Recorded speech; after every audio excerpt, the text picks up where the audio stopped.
waking up from my slumber. Oh, man. It's early in the morning, waking up from a slight podcast hiatus. I slept like doo-doo. Yeah, I did too, actually. I'm all like achy. So I guess this is the intro. This is the intro. For Season 2. Episode 1. Yeah, after a bit of a hiatus. Yeah. So I'm Matt. I'm Don. We're the Bash Pinball Podcast. Bash Pinball Podcast. Show. We're getting our new season started with a bang. A banger. We've been doing pre-production for months. Then, all of a sudden, out of nowhere, we get an email From Zach Sharp at Stern Pinball. He was pretty much like, hey guys, we love your show. You're our favorite podcast. I'm just kidding. Just kidding. It was a copy and paste invitation. Right. To the new game. The new launch. And, as I like to say, when pinball calls, you answer. So it's a whodunit reference, by the way. So yeah, like 2 weeks notice, we were like, well, shoot, that's when we're starting season 2, and we got invited to this. If this was like, we're inviting you to the latest My Little Pony Home Edition, right? Probably wouldn't have gone. Maybe. Speak for yourself. I mean, maybe. Speak for yourself. But in this case, it's freaking Star Wars, and it coincided with when we were starting our podcast anyway. So we're like, you know what? Let's switch things up. This is going to be episode 1. Episode 1. Not to be confused with episode 1, The Phantom Menace. We're talking about Star Wars Fall of the Empire, which we finally got the name right. If you've never heard our show before, yep, go back, season 1. Check it out. Honestly, if you have the time, start at episode 1. I mean, yeah, that gives you the full backstory, the context. Our episodes are pretty short. It doesn't take that long to get through it, and you're going to enjoy it. Yeah, I think it's a good time. We have a couple of inside jokes that I think hopefully pay off. Some stuff from season 1 will be paying off in season 2 in different ways. You don't have to, but it's the way I would do it. It's the way you should do it. So if you haven't listened to this show before, we try to make a fun, well-produced pinball show that's for everybody. Yeah. New people, old people. Young people, ugly people, pretty people. What rhymes with old? Bold? Bold people. New people, young people, ugly people, and bold people. All the peoples. Except for bad people. If you're bad, don't just, if you're bad in the good way, then... Yeah. Terrorists, murderers need not apply. Agreed. But yeah, everybody else, we try to make a fun show. Like, priority number 1. Having fun. There you go. Yeah, that's what pinball's about, right? It's just having fun. Like, yeah, sure, we'll talk about some of the technical stuff. We'll talk to some important people. We'll talk a little bit about scores, but really it's about capturing the spirit of pinball, whether you are new to the hobby or if you've been around for a while. No judgment zone here. Yeah. I'm wrong all the time. Yeah. I'm kind of ignorant sometimes. And we mean don't judge us. Yeah. But we also won't judge you. We're a couple of audio engineer guys. We like to make nice sounding things that are cool to listen to. Think Radiolab. Not Joe Rogan. Yeah, right. Which, by the way, the Fear Factor stuff did not age well. Don't look at it. Actually, watch the Chappelle show, Fear Factor. That holds up. Cool. With Tyrone Biggins. So yeah, that's who we are. Join us. Join us. I got Vader vibes. Maybe it's just because Star Wars is on my mind. It's good. Actually, I think he says, join me. It's good. No, it's not possible. I don't remember that, dude. I haven't seen those in so long. That's Vader telling Luke he's his father. It's not possible. Is that how he reacts? Yeah, he's like a whiny little bitch. Without the arm, right? At that point, he's already got, like, the hand's gone. The hand, yes. Yeah, sorry. I haven't seen those movies in so long. And arm is still fully attached. I've only seen... Hands-free. The original... Man, listen, this is a cultural blind spot for me. My parents didn't grow up watching this stuff. When was the last time you actually watched Star Wars? The original ones? Yeah. Dude, it's been like at least 10 years. That's crazy. I know. I try to watch those movies. I mean, I don't try to, but I usually end up watching those movies every 4 or 5 years. You know what, dude? At least. Maybe I'll watch it this weekend. You should. I think I will. Yeah. I think I will. Because I'm way overdue, man. Long It'll probably overdue. increase your hypedness for the game we're talking about. Right. The good thing about this is, like, I'm kind of a diehard Star Wars fan. I mean, Yeah. I don't nerd out on stuff that extensively other than pinball, but Star Wars is pretty high on my list. During the Stern event, I was wearing C-3PO socks, so just to put it in perspective. That's funny, man. But see, this is a good example of how this is like a no judgment zone. You didn't judge me for not really knowing that it was the hand, not the arm. I did. I just kept it I subtle. didn't feel judged. Okay, good. And good. I think that's the point. One of our hallmarks. Judging without making people feel judged. Right. Secretly judging. That's right. So coinciding with the release of this episode, there's going to be a video on our YouTubes. The tubes. This season, we're going to be doing more video stuff. People can find us on YouTube. Push the thumbs up. Do the stuff that everyone else tells you to do in their videos. Do it for us.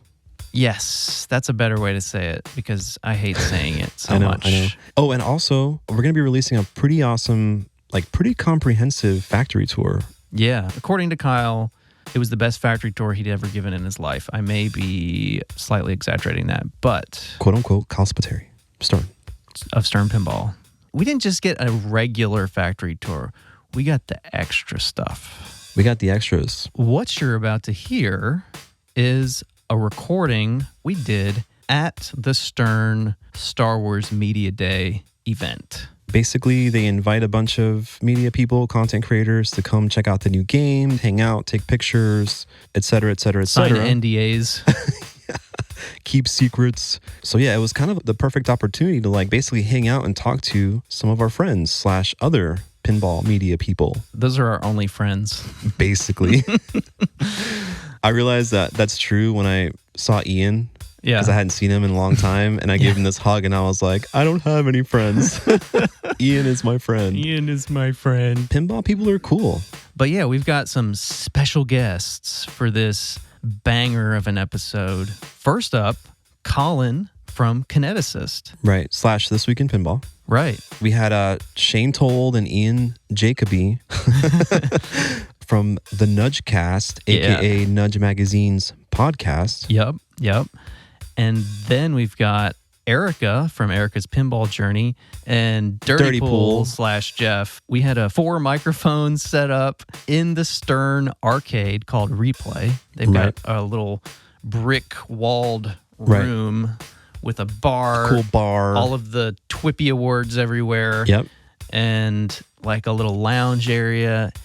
The bar is made out of pinball play fields. right. Pretty cool place to hang out. So we set up and just started doing our thing in there.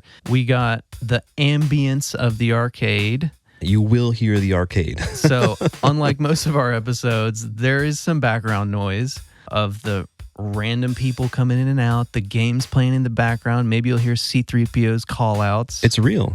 We got all these other folks' impressions of Star Wars, and we're sharing those with you today. In real time. Everybody had played the game like maybe 10 times at this point. We didn't really have a chance to be snobby about it yet, right? It was just like real off the cuff. Here's how we're feeling in the moment. Right. We talked about Spike 3 a little bit. We talked about how it compares to the first Stern Star Wars, the Steve Ritchie, if you don't count the Data East one. Yeah. We had all different levels of Star Wars fandom. Right. So yeah, I'm excited to hear it. I'm super stoked that we were able to capture that moment and hang out with those people. And I'm excited to share it with you guys. This is going to be a 2-parter because we recorded a whole bunch of stuff and it was all good. Anything over an hour for a podcast feels icky to me. Let's put it out in 2. Agreed. Let's go. Mr. Colin. Yes. Hello. Where are we?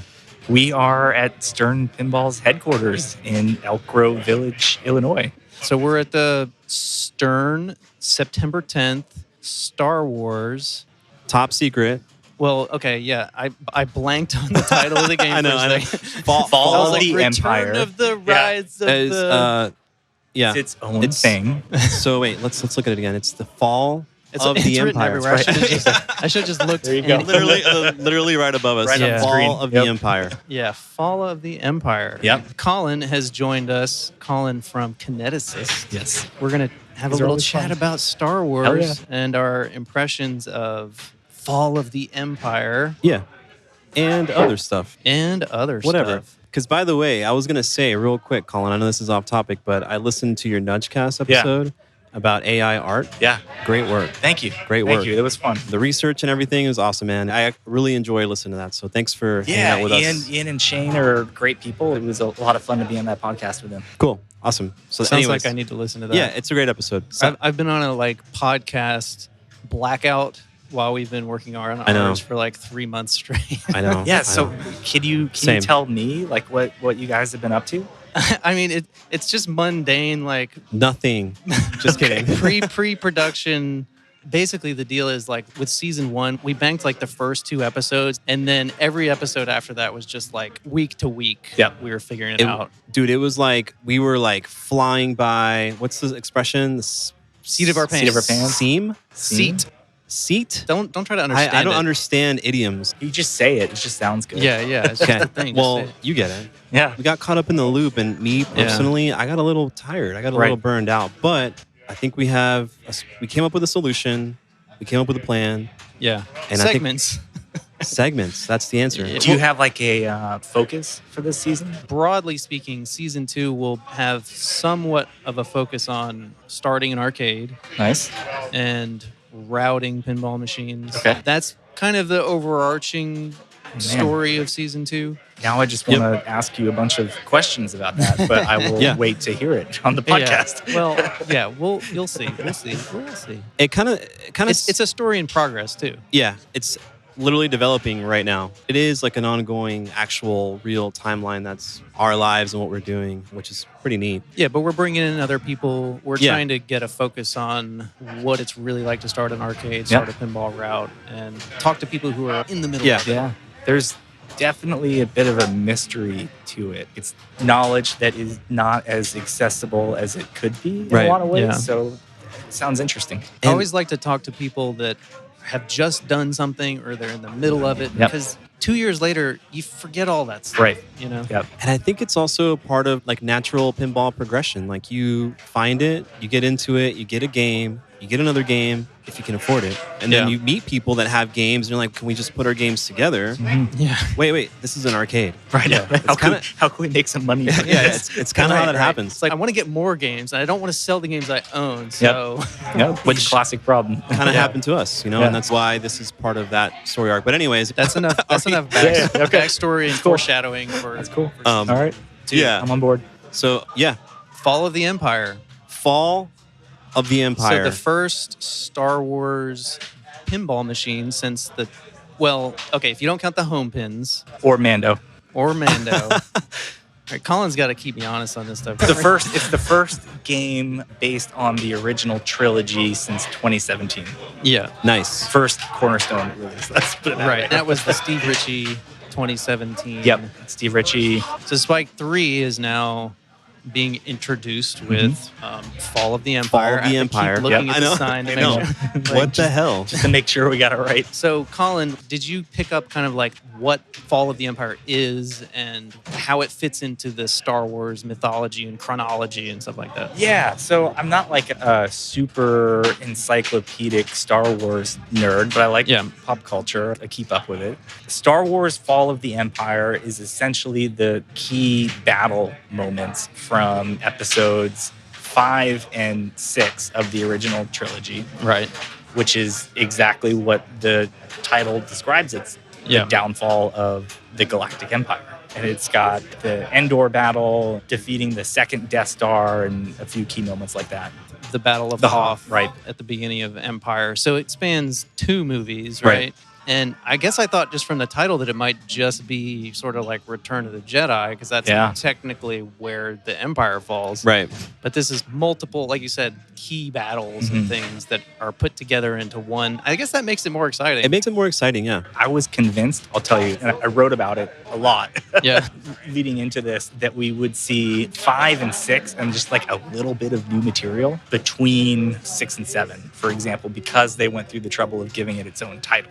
Right. And branding it separately from just like mainline Star Wars. Yeah, but that's not the case. Yeah, and it sounds like they pushed to get their own original title for this game because, well, they just didn't want to call it Star Wars again because they already have a Star Wars pinball machine, and that's confusing. Yeah, and I think it's smart, too, because this game is, in a lot of ways, very different. It is. So it makes it easier. I mean, obviously, we can't remember the name of it here right confusing. now. But I think tomorrow we will, right? Fall. I'm looking at it again. Fall of the Empire. No, I think it's a good name. Like it's a great empire. It could fit in with anything. Nice. It's not like some of the prequel movies. People are like rolling their eyes. Revenge of the Sith. Like it feels like a classic Star Wars story.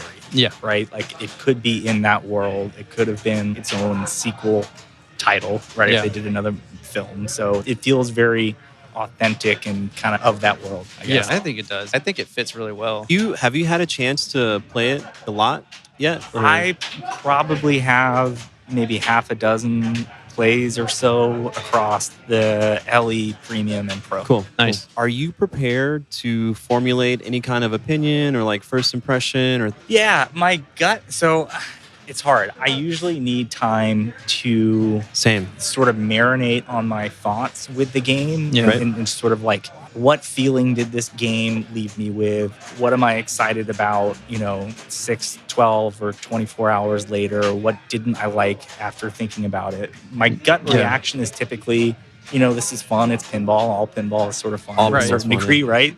And I think that even coming into this, I don't know if I was super excited to see another original trilogy Star Wars pinball machine. Right. We have a million of them. Right. And I'm kind of tired of that storyline personally, just in pop culture. It's like, I grew up with it and I'm bored by it. It's almost fully a nostalgia play at this point. It is. But I think that, and I own a premium version of the Ritchie game at home, so I have a lot of experience with that. I think they've done enough here to differentiate it from the Ritchie version to sort of make it an interesting product on its own. And something that will stand on its own. I think it'll wind up being the definitive version of an OG trilogy Star Wars game for people who are really into that. But yeah, it's still a Star Wars game. I had fun shooting it. I think this is maybe Borg's most interesting original layout in a little while. Personally, it doesn't feel like a board game in the same way that like a Metallica or an Aerosmith or Guardians of the Galaxy does. Yeah, it does feel Borg-ish, but it feels like a little more forgiving than a typical board game to me. Yep, it's definitely not Turtles. You think about Tron or Turtles or Walking Dead. Dude, I know. Those are all tough. I think those are also popular games with the hardcore players because they're tough, and you get a little bit more out of it if you have the skills to master it. Sometimes you want that challenge. Yeah. I'm excited. I personally kind of want to hop on as much as we can, man. Right. Colin, since you are very familiar with the Steve Ritchie one, are there any kind of obvious differences or things that you prefer in one versus the other, or anything that you can speak to today? I do think it is a little bit of a less punishing game. So it is a little bit more forgiving probably for new players. It seems like they got more assets, so it feels like it's better integrated than the Ritchie Star Wars, where that felt like they were given a package of assets that they had to work around that was kind of limited. This feels a little more comprehensive. Yeah, this feels like it has everything. The art is amazing, by the way. The art's very good. Yeah, I love the back box art. It reminds me of the old VHS posters and the films. Which is great. Like that, And it's all original too, which surprised me. Like it's all completely original art. It doesn't have that sort of bad Photoshop vibe like the other one had at all, which is awesome. So shots wise, it's got a lot of shots. Like playfield and stuff. It doesn't have anything like the hyperspeed loop that they had on the premium and the LE. Right. Like there's no, I don't know if there's a WoW mech there. Right. Like you've got the Death Star, which is fun. Death Star eats the ball. Death Star. I mean, yeah. What else could you ask for? I don't think I've had was it AT-ST? Is that the AT-8? That's the AT-AT. Yeah. That's the AT-AT. I haven't had that fall down yet. So I don't know how noticeable it is because somebody, I think George was playing it earlier and he knocked it down a few times but never actually saw it come down. So, oh man, I totally forgot about that thing. Yeah, I know. Me too. It doesn't do it on the Pro. Yeah. That's all we've been playing for a while. Yeah, that's true. I love the jump ramp. Yep. Very Lord of the Rings. Exactly, Lord of the Rings. Or Iron Maiden, I guess, but more Lord of the Rings because it's like dead center and. Well, it actually passes like behind the. It comes back through. Yeah. It doesn't just drop down. I think the new screen is awesome. Dude, I really like that. Let's talk about that a little bit. Yeah.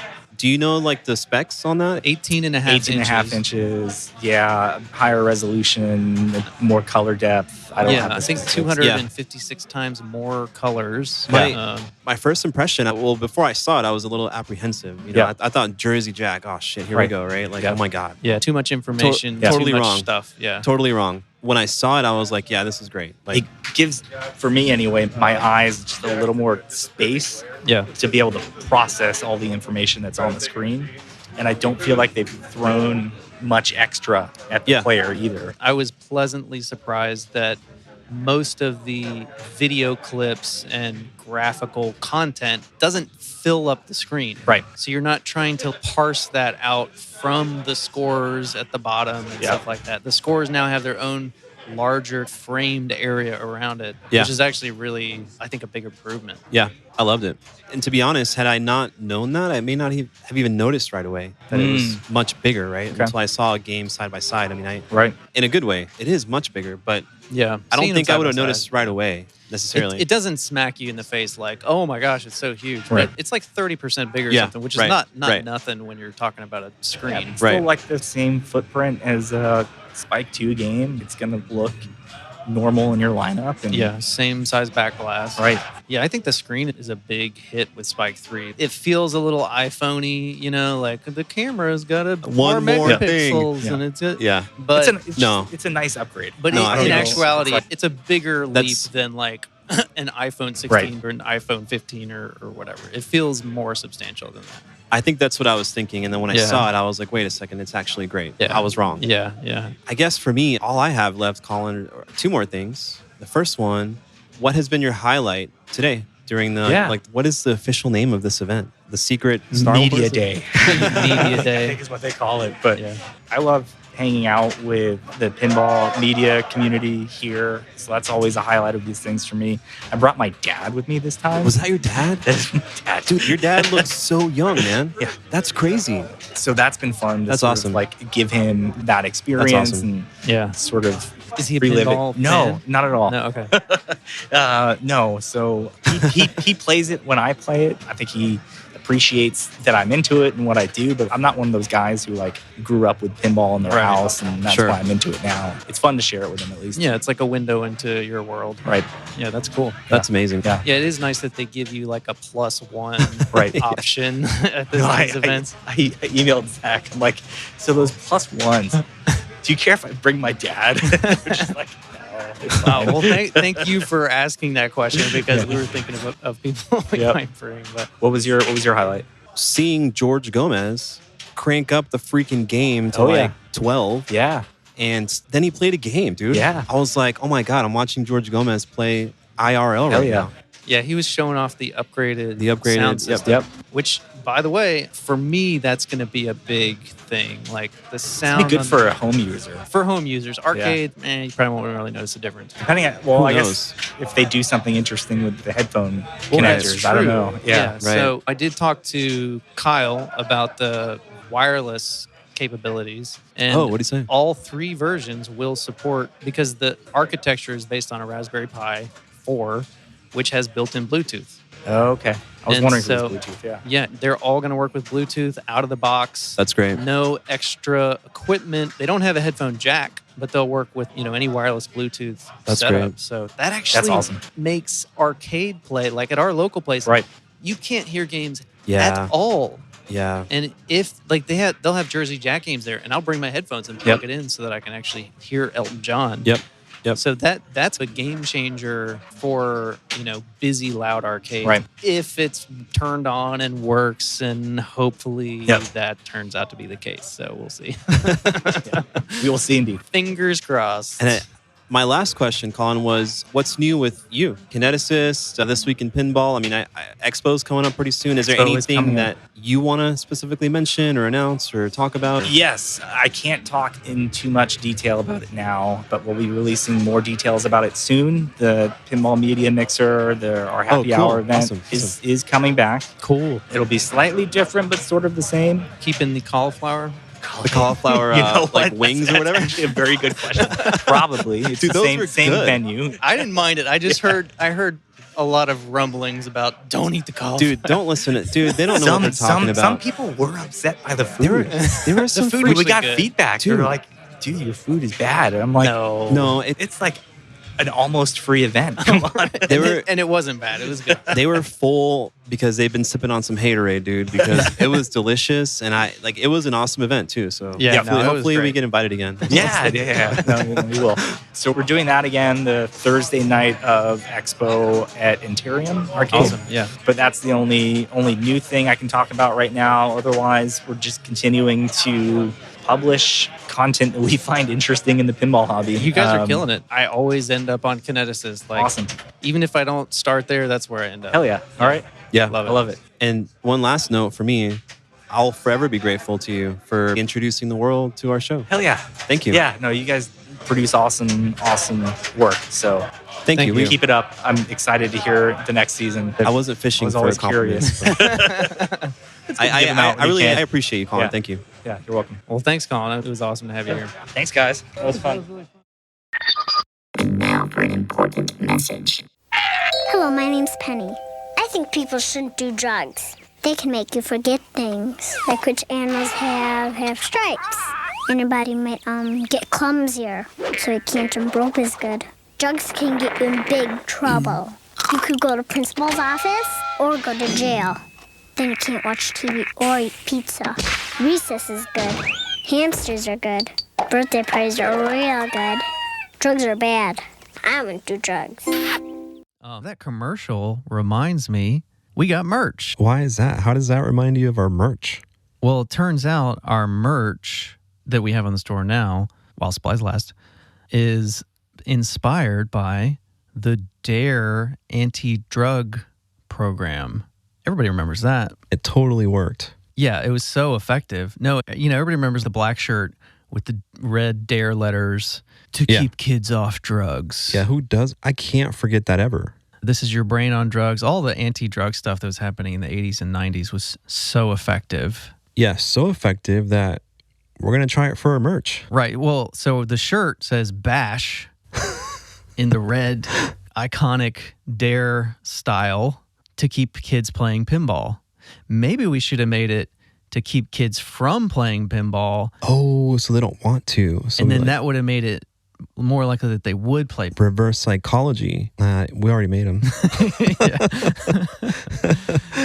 So help us fund the BASH pinball advocacy program for children to keep playing pinball by buying a shirt or a hat. Store.bashpinball.com. Store.bashpinball.com.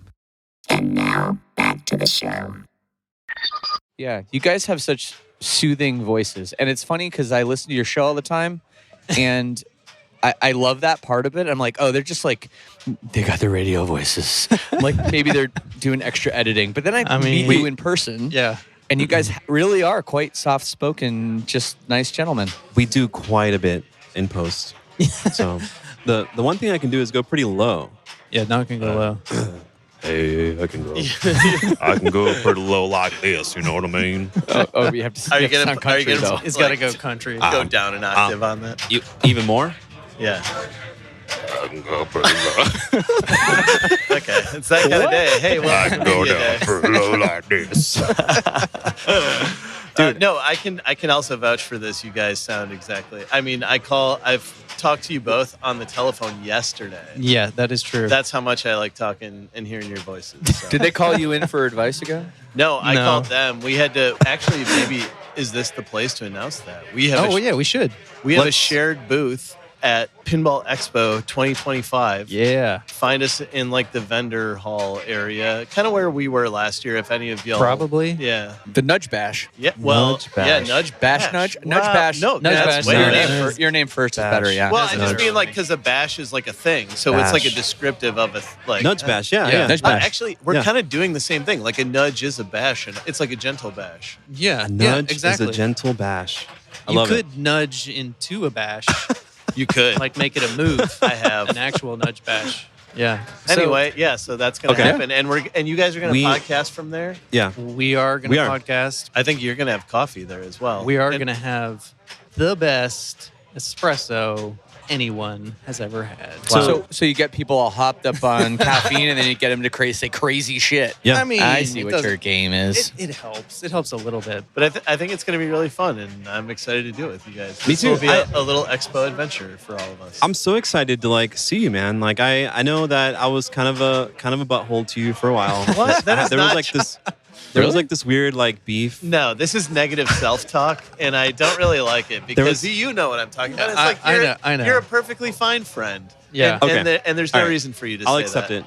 But I'm very excited to see you, and I'm very excited to meet Me too. Shane. And props to you guys on the Nudgecast. Thank you. Seriously. Okay, are we done here? I think we covered this is it. everything. Okay, Thank you. See you guys later. Good, yeah. Thank you. Yeah, and we should have introduced our current guests, Ian, Jacoby, and Shane. Yes. Told. I'd say you might should have, yeah. Might should have.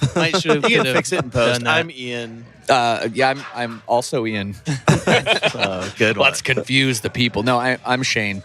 I did the fake intro with talking about your soothing voices. That was me. That's right. Yeah. And now here we are. And should we tell them what we're doing right now? Because we're in kind of a crazy environment where we're chatting. Yeah. Unlike normal episodes, the background noise is It's real. Real It's- ambience. It's It real. is. We're in the middle of what is Stern calls this Pinball Alley. They have a big light up sign. No, this is a discussion we keep having because we forget every time. I was literally going to bring this up right now. Yeah. Okay. What is the name of this room? dude? Pinball Alley. Replay. Replay. Oh, Replay. Lounge. It Let's just just replay. says replay, but it is kind of Replay. We're surrounded by Twippies and Games of the Year, like awards gone past, like stretching into oblivion, and there's TVs. And there's a real brick wall, we're told. Is that real? That's what they said. George insisted that it was a real brick wall. Made that happen, yeah. So there's just one brick wall in this whole I mean, joint? maybe that one too. Oh, yeah, there's two. I think that's the shit you get from Lowe's. That's like just the panels. Yeah, like plywood size They're like, panels. no, George, this is real. Maybe they are. I don't know. They might be, man. But I don't know if it's load bearing. I mean, no, I don't. I think it's not structurally sound. Building the bar and that wall out of lit up playfields is sick, though. Yeah, that is the playfield bar is sick. Dude, I love how this is gonna be the whole like show. Oh, I love it. I love it. I love it. No, but yeah, Pinball Alley is the big sign in the middle, but they sell that sign to anybody. So okay, word. You can buy that. You can buy that sign. Yeah, how much is that? It's only like $4,500. It is very expensive, but our local spot Honestly, has one. worth it. Yeah, look at that thing. Damn, that's nice. It is a nice. It looks okay. It kind of has some of the lights are kind of like submarine, but then the Pinball Alley truly pretty nice. It's kind of a spooky font, like a Casper-y font or something. It is. Yeah, it has a Halloween vibe. Anyway, okay. This is what the people came here for. Yeah. We're breaking the embargo to bring you. That's not a load-bearing wall. I mean, I'm cool if you guys don't want to talk about the game. No, let's talk about life. We should I'm talk actually, about it. I'm curious to hear you guys talk about it because I wasn't here for the morning session when they actually explained it a little bit. Right. Yeah. Is that cool? Like, could you explain some of? Have you talked about Spike 3 and some of that? No, stuff? we can talk about it. Yeah. Yeah. What did they say about it? So the first thing was we're not allowed to record anything in there. So nobody got any official. It's just whatever you can remember. And so what I remember was the first thing they said was Spike 3 is going to be kind of rolled out over time. The hardware is all there and it's done, but like features wise, it's not necessarily all on display right now. Did they talk about any specific features that they'd roll out? No. They said basically the gist of it is that the screen is bigger. Screen's bigger. The speakers are better. Audio's better. They have an HDMI plug, which all the media people like us are excited because you have one out that does audio and video. Featuring audio. And Okay, so that's awesome. that's pretty huge. That is. And they have Bluetooth for headphones. Yeah, Oh, that's cool. Which is also on all 3 models. Yeah. By default. which is also really good. But they didn't get into too much about like if they're going to change the like lighting system. Okay. It's a Raspberry Pi 4 based system, so it's kind of a off the shelf, modified architecture. I think some people are like, oh, they're just cutting costs, but like it's a viable platform. Exactly. Why would you like make it harder for yourself for no reason? Right. Oh no, we need to make this proprietary technology. Yeah. It's like, just use what's there. Translates same size too. I definitely heard that there's oftentimes Raspberry Pi shortages, and so hopefully that's not an issue here. Got it. But definitely when new versions of Raspberry Pis come out, you can't get them for a really long time. Hey Jack, say hi Jack. Hey, Jack. Wow, Dude, nice. your voice is incredible. It's the guy. I know. It Everyone sounded has a better amazing voice right than away. me. Your voice Sucks. is incredible, dude. That's the kind of stuff that happens. All right. Not Pinball Alley. It's called Replay. Replay. By Star. Replay. Wow, yeah. But Jack Danger behind the bar. what else did we talk about with Spike 3? Because Honestly, the biggest thing that I noticed coming in, like not having, it was an interesting experience for me because I wasn't there for Right, you any missed of that. the little chat, But just walked in and played the game, and that was kind of my first experience with Okay. it. It was fun. I actually didn't notice the screen was bigger until someone pointed out, and then it was undeniably cooler to have. Specifically, I think Ray Day said, so this must be a talking point, is that the text is so big on the crawl, you can really read it clearly. Yeah. And the clips did look amazing. Like that. Yeah. I think that part of it was interesting to me. Yeah, Like, I'm sure by the time people hear this, everyone will have seen the rollout and stuff. But I think the games don't look much different. You see John Wick right beside Star Wars, and they look pretty much the same. The translators are the same size. Yeah. The speakers are a little different, but the screen's looks a little bit wider, a little bit bigger. Yeah. But it's not much different. And also, I think Star Wars, the game, the default screen is black.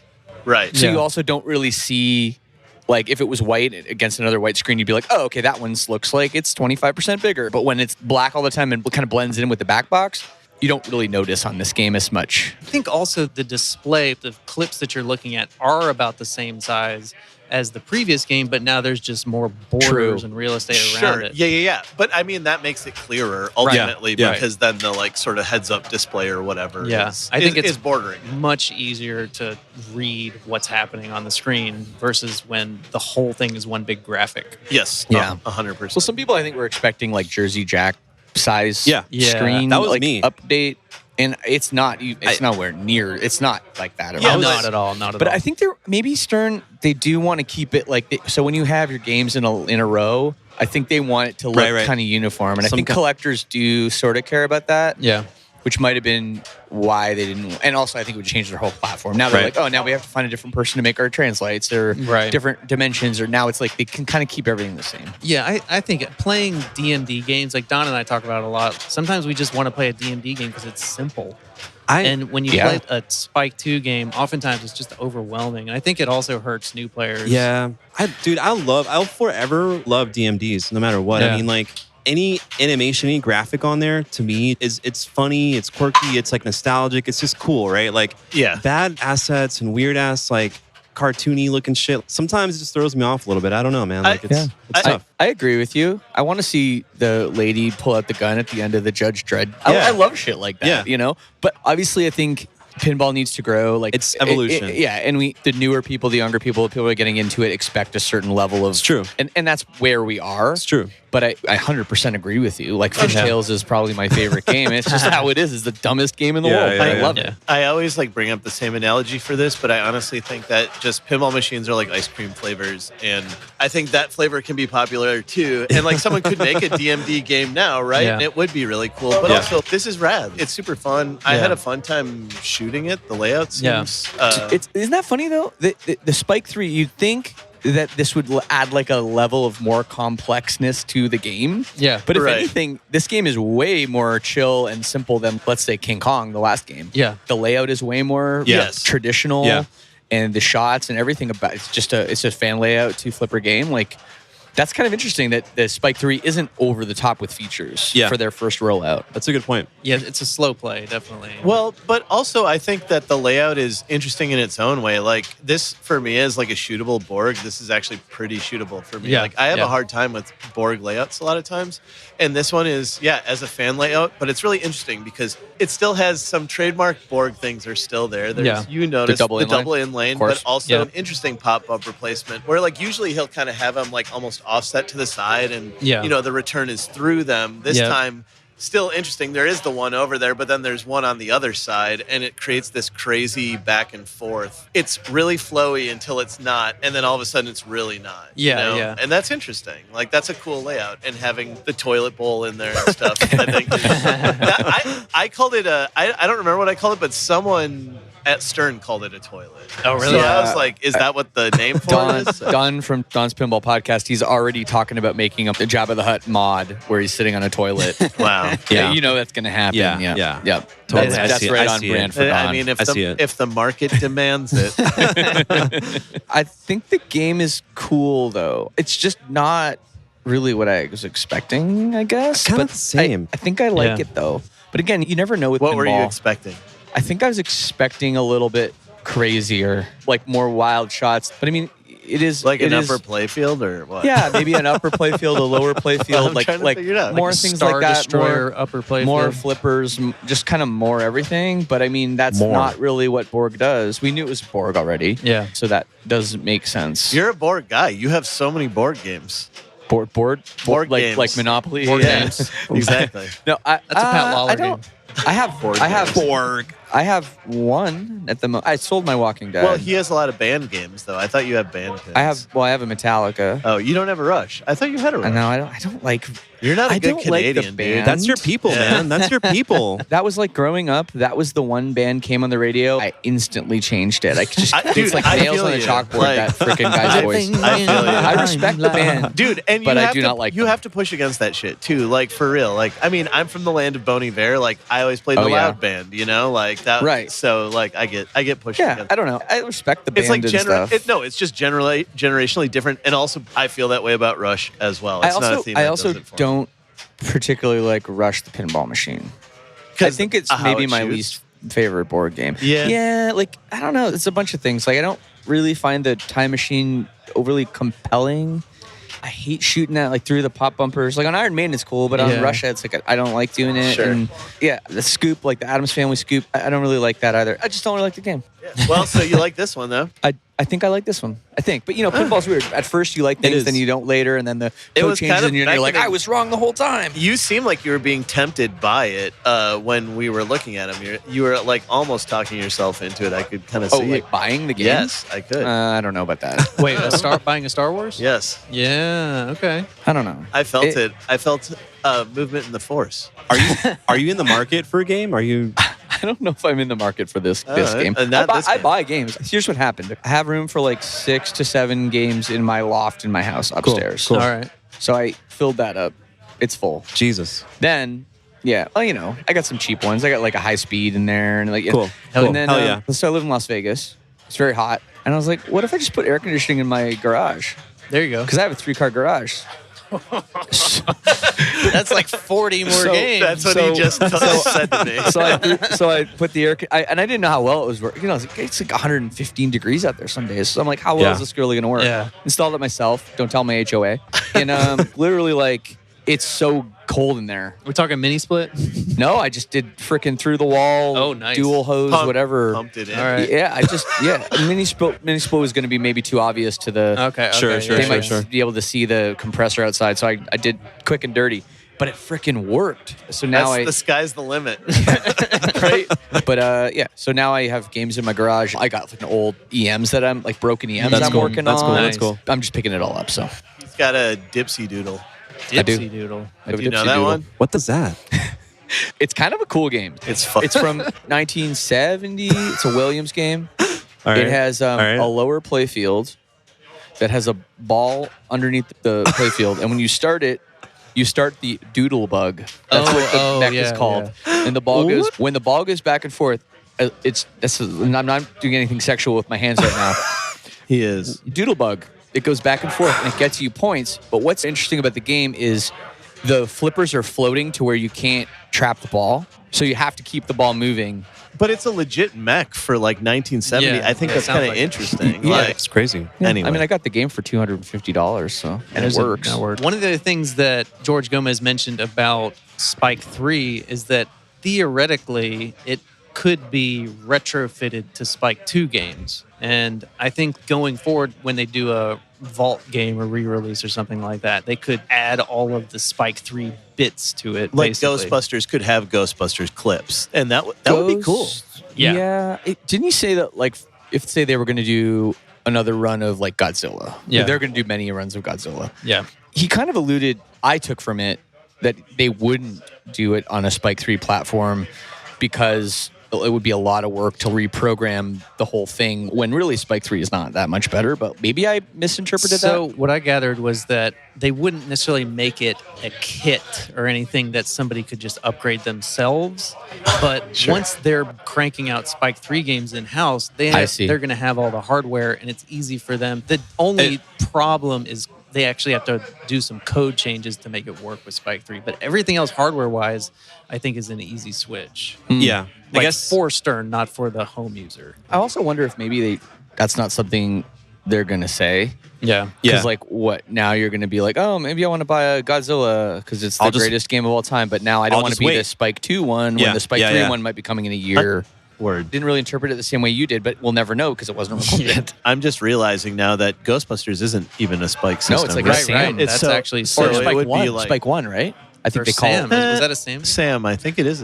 I think they was right on the technically edge, call it Spike 1, but I don't know. If only there was somebody here we could ask. It's a DMD. Like, you're right. So it is, but I think they call it Spike 1. I don't know. Okay. I'll have to look it up. You're a nerd, I believe you. Real quick, right? For non-nerds, what the hell? Like, what are we talking about? Yeah, like I have an idea. It's like the code, like the compute.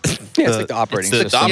It's the stuff that it runs on. It's the operating system. But essentially, I think what really is always hammered home for me when we come to stuff like this is how much that OS has to do in comparison even to like a PC or something where it's all virtual. Like this thing is running physical systems, different like systems, a bunch of different ones. And so that all is a big deal. And the engineering for that is a big deal. We always talk to Jim. I forget what his last name is, but the guy with the glasses here who does the wiring systems. And he told me, he said, it's automotive, aerospace. Those are like the complexity of these like wiring harnesses. Wow. And so like I think there's a lot of engineering that has to go into those things. And so when they upgrade those systems, it's always like a really big deal. And so because I was always like, oh, big deal. It's just like a DMD upgrade. Like I always thought of it like that way. I was like, oh, it's like went from DMD to like this, and now it's a bigger screen. Because that is partially how it manifests, but really it's about everything. Internally, it's way more than that. Integrating light shows we talked about, and music and all that stuff. So this is the first Spike 3 game. Official. Yes. Yeah. So then prior to Spike 3 was Spike 2. Right, which was started around 2017, and then Spike 1 was Ghostbusters. Okay, I'm not sure what else was. Okay, maybe it was like a shorter lived thing because Game of Thrones still had that like DMD, kind of like more dots, right? But it was still almost like video on red video on a yes, and that was Spike 1. I think it was also the worst video mode of all time.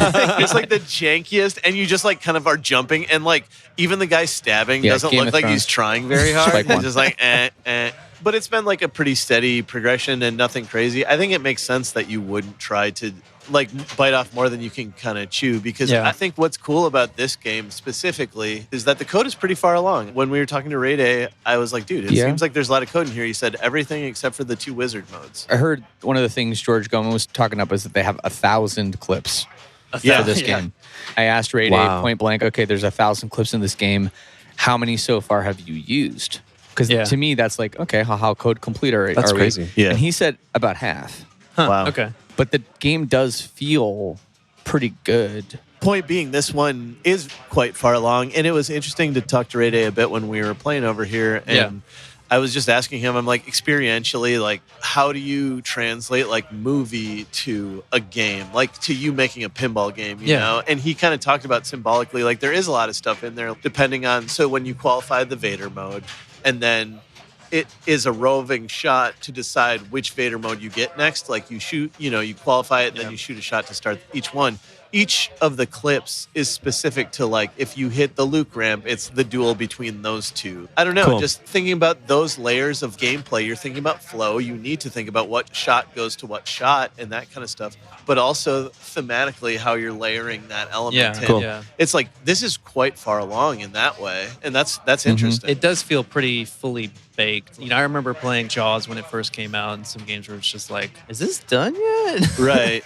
And whether this is like a tournament game or not, I'm saying right now as like someone who wants to go spend an afternoon just playing a Star Wars game, seems quite fun. It does feel like probably a long player. Yes. Yeah. I think people who are good at pinball are going to get 20-minute games out of this. Probably. Yes, I agree. I wonder if maybe a steeper pitch and, you know, open up the outlanes a little bit, and maybe the game's more brutal than we think. It probably is, man. So I'm sure people are wondering if the flippers feel the same on Spike 3, because it's a whole new architecture. True. And that's They feel always the same been, to me. That's been the Stern thing. Like, our flippers feel the best. Always hard to say because these are like the first ones, right? And it's like new rubbers and stuff. But it feels good. Yeah, it feels snappy. It feels good. Like, all the little responsive moves and bounces and catches and all that stuff seem to be just kind of what you would expect. They're pretty smooth. Yeah. Like, you know, sometimes when you have the Sterns, they're so snappy, you almost kind of feel the game shake a little bit with them. These ones maybe feel a little smoother. Yeah, no, they felt really, really good. I mean, like I said, these guys are like rushing these games out. It was so funny to hear even Kyle. He's like, man, the code's really far along compared to what it was last week. He said, in the tour, he was like, Shane, you were there. Didn't he say 14 months? 14 months is the development time from when they start designing the game till that's fast, it comes out. I didn't know that. I heard it was more like 18 months. Maybe. Yeah. I know it's changed a lot over time. I think back in the day, like early Data East games were like 3 months.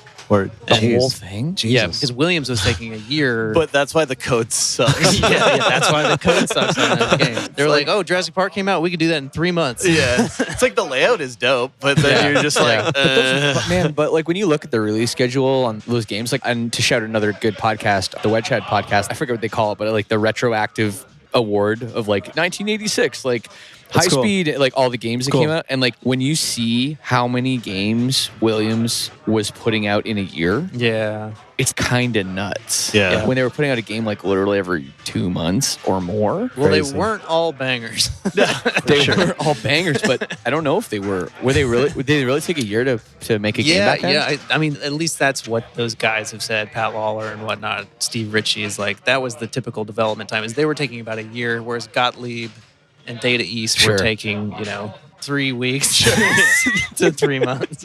Wow. But the Wedgehead guys, they love Gottlieb, so it worked out. Yeah.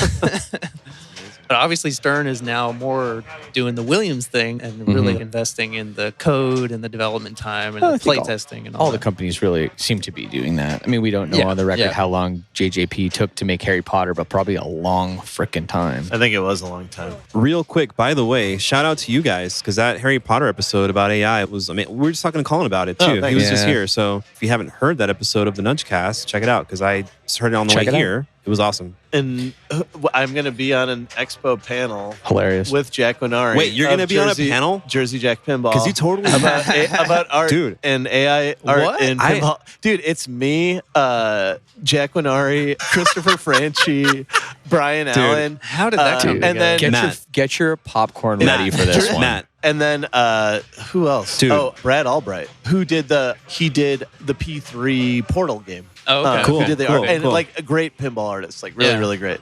Dude, Ian straight up called him out because I guess he made a claim that like, we definitely didn't use AI on this game. Well, they did. And it was like obvious to everybody. Right. So. And the only person it wasn't obvious to is like obviously someone who's a bit out of touch. Like no offense. I get it. Like, I probably wouldn't be in touch either. To be honest, we've always had a really good relationship with Jersey Jack. So I'm saying, like, they know how to do it right, for sure. They've done it right, and I'll give them credit for that. But also to just, like, really be confidently saying there was no AI art used when it's, like, very obviously you don't know at the best. I agree. It's, like, sloppy. If I were Jack, I would probably go into this thing saying we've recognized that we shouldn't have done it that way, and in the future we're going to employ all blah, blah, blah. That's what he should say. Yeah. But I have a feeling he is going to just double, triple down on this. I have a feeling. We got to live stream that. I'm reasonably sure that Warner Brothers is not super happy with their art and IP being fed into an generative AI filter, because I know they aren't, because they are one of several IP giants that are in lawsuits with AI companies right now. So what are you doing? It's true. Well, like you guys said on the show, it's like, spend millions of dollars on the license, 10 plus years developing, like, why drop the ball on, like, the final mile? Doesn't make sense. Anyway, it's like, it's whatever. It happened. I'm excited to see what this panel's like. I'm not looking to be contentious right off the bat. I'm not. But in your soul, you kind of are, right? That I'm a contentious person. Yeah. A little bit. Dude, come on. I know you. I don't shy. I know you. I'm quite Larry David in that way, for sure. I would say I'm a bit of a curmudgeon, and I speak my truth, for sure. That's what I love about you, dude. Thanks, man. Thank you. Thank you for being real, dude. I don't know. It's like a selfish way to be sometimes, but it is unfortunately just one of my quirks. So it'll be fun to have Jack Winori experience that quirk. Hey, Don, can your girlfriend man the booth while we... She will. She'll cover the booth. We got to be there, dude. We got to be there. All right, so find that on the expo schedule if you want to see. Yeah, please. Dude, Franchi might jump me. I don't know. Franchi said that he would use AI to, like, do a piece of laundry on playfield. Do you remember him saying that? He's like, basically, he's okay with using AI for, like, grunt work. If there's a pile of laundry on the ground, like, that's not important to, like, the image, he would have AI generate. So anyway, that's what he said, right? We'll have a lot of different opinions. Like, it'll be an interesting scale. Like, I am on one end. I'm sure, like, Jack might be on the other, but we'll have people, like, falling. It won't just be, like, me and him, like, fighting. Like, I think there'll be a lot of different opinions on it, and there should be. Yeah, it's not completely cut and dry. Definitely not. Did you mention what the panel is? What's the topic? It's literally, so it's run by Joe Chiravino, who also runs the Pinball DJs. Isn't that crazy? He got all of us, though. He did a great job. Yeah, good job. Amazing. There was a couple of Stern artists that were maybe going to be on the panel, and unfortunately they couldn't be there for a couple different reasons. But dude, he booked a banger. That's cool. I think. Nice. That's awesome. But he'll be the moderator, which means there won't be a moderator, and it'll be the rest of us. Yeah, talking about AI art in pinball and maybe the future of that. I don't know. So which day is this at It's Expo? on Saturday. It's Saturday evening, or like in the afternoon, like 3 or 4. Maybe I do have to get on a plane on Saturday morning and see this shit. You should be there. Well, it'll be fun because I'll be. Well, I mean, what if it ends up being you, me versus Jack Winari and Steve Ritchie? I mean, I know their combined age is approaching 200. No, you get Steve. I don't want that smoke. I'm scared. I'm scared of Steve, dude. Me too. He's scary. No, he could still kill every single one of us at this table with his bare hands, like John Wick style. Like, just stick your fingers into the socket and kill you. It's terrifying, dude. Yeah. Steve Ritchie with a pencil. Look out. Yeah.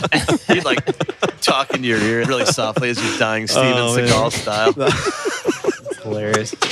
That's hilarious. Oh my God. I'm so glad to see you, man. Me too. And I'm so glad to meet you, Shane. That's awesome. Yeah, thanks for having us on this. And yeah, we love what you're doing. We think you guys are kind of like the Mount Rushmore of pinball podcasts. Nah. So for sure. Well, maybe not quite in popularity yet because you guys are relatively new. But in terms of content, yeah, you're right. Fuck no, but in terms of content, I think this is it's my favorite to listen to, dude. Yeah, you guys are the best. So thanks for letting our dumbasses be a part of it. Yeah. Is there anything else you guys wanted to mention or say before Expo? So by the way, Nudge 5 is out now. 5. Please go check it out, nudgepinball.com, and order a Nudge 5. Recently unemployed, so I need y'all buy. Order one for yourself, and then order one for your mom, your dad, your uncle, your kid. I have a reader question from Glenn Wechter. Okay. Are you going to have bundles with all 5 magazines at Expo? Right. You should. You will be able to buy all 5 magazines at Expo. Yes. Awesome. period, full stop. And it's the only place you will ever be able to get all 5 in those nice covers. You know what I'm talking about? The velvety kind of, they call it a satin finish. What we're known for. I don't mail those out anymore. You get crappy ones if you get them in the mail. They're real shitty. So come to Expo and buy them. All right. And we're going to be in a booth together, and I can't wait. I think it's good. Dude, I'm looking forward to it right now. Yeah, we are too. Cool. Okay, bye, guys. All right. Dude, Shane, thank you, man. No, thank you. It's really great to be. Dude, wait a second. Tell me one more time because I want to hear about this. This fucking the gambling. What's the like? Oh, why I'm missing Expo? Right. So okay, I can go on the record on this one. I just want to hear about it. It's pretty sick. While we were young, Fest, right? Yes. I was gonna go last year, and I ended up bailing because I had to go to Expo. Yeah, it's the same weekend, unfortunately. So I'm an emo singer, and in my scene, the biggest festival of the year is When We Were Young Festival in Las Vegas. And it happens to be the same weekend as Expo, which is a huge bummer for me. Last year, I couldn't go to Expo because my band was playing. Right. It's 2 days, so we played both days of the festival. This year, I'm like, okay, well, maybe I can just skip the emo festival. It's fine, and go to Chicago. However, I got asked to do, it was the Stratosphere Casino, the big Space Needle everyone knows in Vegas. Okay. So that casino is doing an event over the weekend called Emo Casino. where they are enlisting different emo band guys to come and gamble at the tables, and they're paying me handsomely to be there for an appearance fee, and then they're also just giving me chips to gamble with. And I've got a 30-minute time slot where I'm going to be there. They're going to be filming me. They asked me, they're already like, what's your favorite game? And that's incredible. You'll probably see me at the craps table roulette. At the Stratosphere or the Strat. I could play roulette. I'm just trying to think of what game can I play for 30 minutes and lose the least amount, because then I can just take the rest home. So smart. And maybe if I win enough, I can just get on a plane that night. I'll take the red eye to Chicago that night for Expo. Hell yeah. Dude, this is why we love Shane. Shane is such a rock star, and then he's wants to just be a pinball nerd. Is so funny to me. I don't want to be a pinball nerd. I am a pinball nerd. I know, but given that life, you're just yeah, dude, I'm gonna lose the least amount possible and then get on a red eye to go with a bunch of pinball nerds. It's awesome. That's awesome. So fun. Worth it. Every casino is kind of emo. If you wait long enough. Ouch. Well, right? It's true. It's damn. It's true. Just keep playing. You could write a sad song about pretty much any casino if you wait long enough. Man, that's tough. Ian, did I tell you Silverstein's legit one of my favorite bands when I was growing up, man? No. Which is crazy. It's crazy that I'm here right now, for real.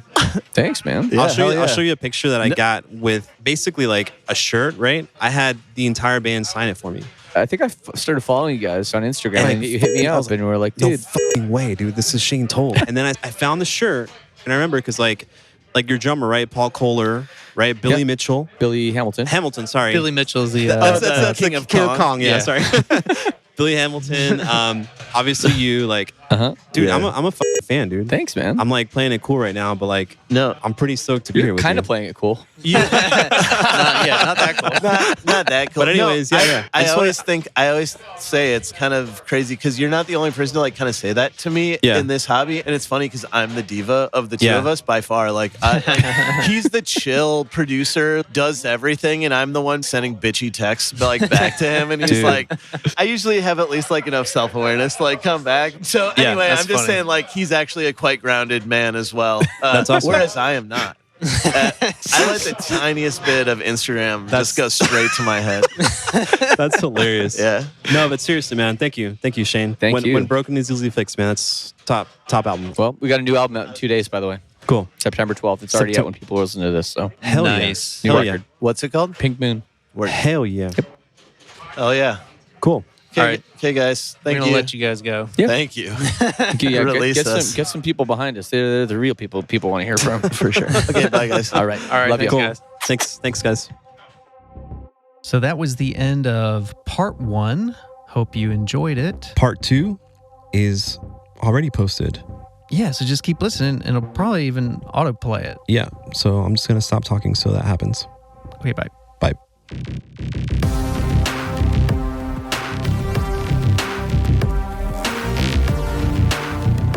Leave this territory now.